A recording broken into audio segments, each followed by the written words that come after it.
बनी कातल हसीना बहा के पसीना, तू पिछे छड़ आई सलीना करीना के तेरे पिछे आउंदे होया महीना। तू नागां दी बच्ची ए काबू नहीं आउंदी ते बन के सपेरा वजाउंदा मैं भी ना।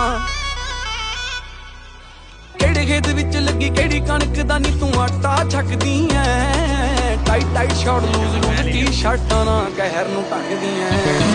शेर तेरे लक दी मार तेरी अख दी जिवें मैनूं तकदी ऐ। जाई गल दस के तू तां बस हस के जान घट सकदी।